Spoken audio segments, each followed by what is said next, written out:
Assalamualaikum warahmatullahi wabarakatuh. Pertama-tama, marilah kita panjatkan puja dan puji syukur kepada Allah Subhanahu wa Ta'ala yang telah memberikan hidayah serta karunia-Nya kepada kita sehingga kita diberikan kesehatan sampai saat ini. Tak lupa sholawat serta salam tetap kita haturkan kepada junjungan Nabi besar kita, Nabi Muhammad SAW, yang akan kita nantikan syafaatnya kelak di yaumul kiamah. Amin, amin, amin, ya robbal alamin. Di video kali ini, saya dan teman-teman saya akan menyampaikan bab mengenai nuzulul Quran. Nah, yang kita bahas kali ini ada 5 poin. Yang pertama, apa sih nuzulul Quran itu? Yang kedua yaitu bagaimana sih awal mula Al-Quran itu diturunkan? Yang ketiga, Al-Quran diturunkan itu fungsinya untuk apa? Yang keempat yaitu pengertian asbabun nuzul dan cara mengetahuinya seperti apa? Dan yang kelima atau yang terakhir adalah manfaat mengetahui asbabun nuzul.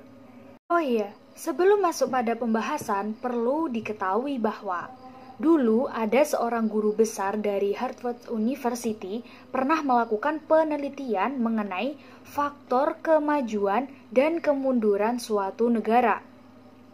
Dan salah satu faktornya yaitu materi bacaan dan sajian yang disuguhkan khususnya pada generasi muda. Ditemukan bahwa 20 tahun menjelang kemajuan dan kemunduran negara, para generasi muda dibekali dengan sajian dan bacaan tertentu. Setelah itu, peran generasi muda berperan sebagai aktivis sesuai sajian yang disuguhkan tersebut. 20 tahun, 2 bulan, 22 hari lamanya, ayat-ayat Al-Quran silih berganti turun. Al-Quran merupakan satu kesatuan yang ayatnya tidak dapat dipisahkan satu sama lain.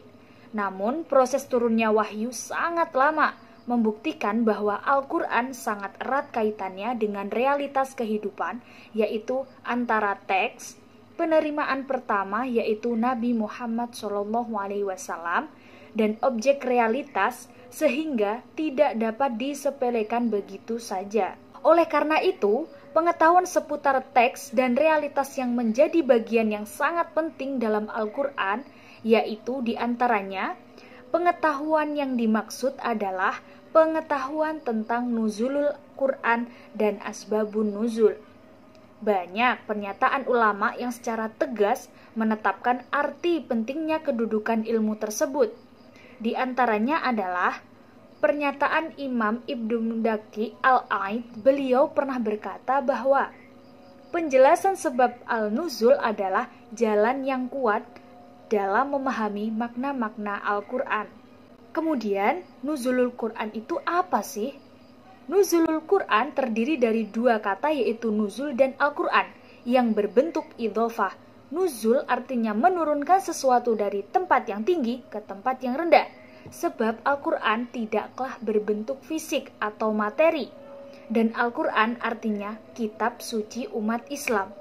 Sehingga nuzulul Quran dapat diartikan peristiwa turunnya Al-Quran dari tempat yang tinggi ke muka bumi. Makna lengkapnya, nuzulul Quran itu adalah peristiwa turunnya Al-Quran dari Allah Subhanahu wa Ta'ala kepada Nabi Muhammad SAW melalui malaikat Jibril yang digunakan sebagai petunjuk bagi umat Islam. Kenalkan, saya Noval Firmansyah dari kelas TBO 1A.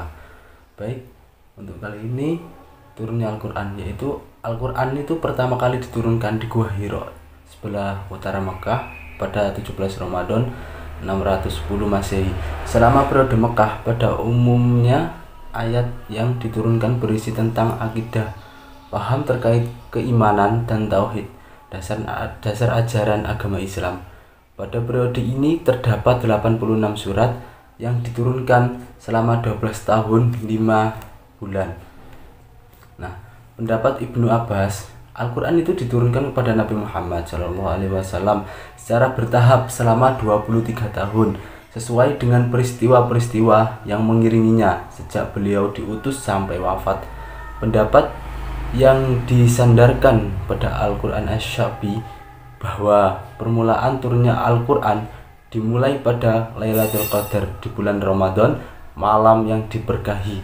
Sebagian ulama berpendapat atau berpandangan bahwa Al-Quran turun pertama secara berangsur-angsur ke Laulul Mahfuz, kemudian diturunkan secara sekaligus ke Bait Al-Izza, dan setelah itu turun sedikit demi sedikit.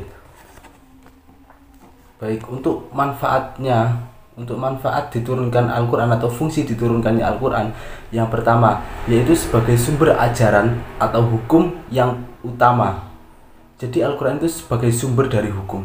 Dan yang kedua, petunjuk hidup bagi manusia menjalani kehidupan yang lebih baik.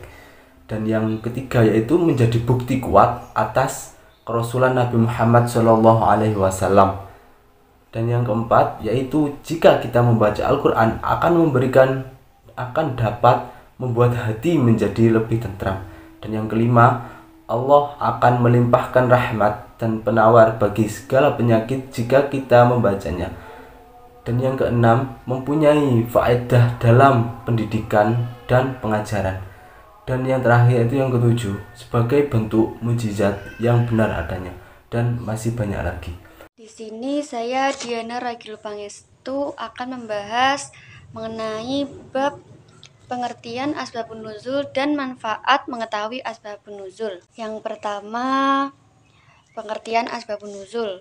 Asbabun nuzul berasal dari dua kata. Asbah berarti sebab atau latar belakang, dan nuzul berarti turun. Menurut Az-Zarkhani, asbabun nuzul adalah keterangan mengenai suatu ayat atau rangkaian yang berisi sebab-sebab turunnya hukum suatu kasus pada waktu kejadiannya. Sebab turunnya suatu ayat, yang pertama sikap permusuhan, yang kedua terjadinya kekeliruan akibat perbuatan dosa, yang ketiga pertanyaan tentang suatu peristiwa yang terjadi pada masa lampau, yang sedang terjadi dan yang akan datang.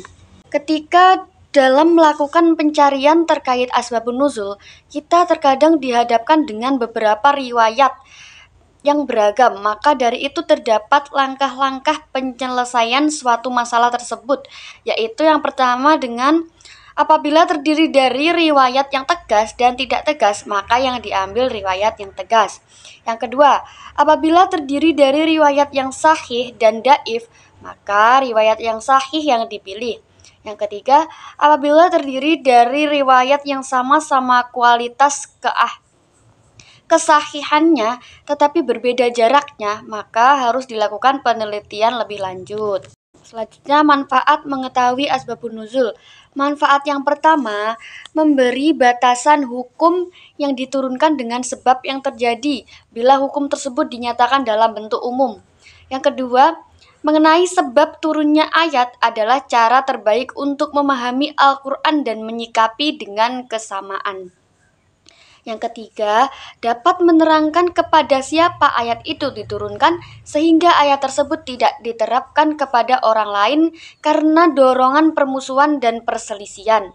Yang selanjutnya, membantu seseorang dalam memahami kandungan ayat dan menghindari kesulitan. Kesimpulan, mungkin itu saja yang dapat kelompok kami sampaikan. Ada kurang lebihnya kami mohon maaf. Wassalamualaikum warahmatullahi wabarakatuh.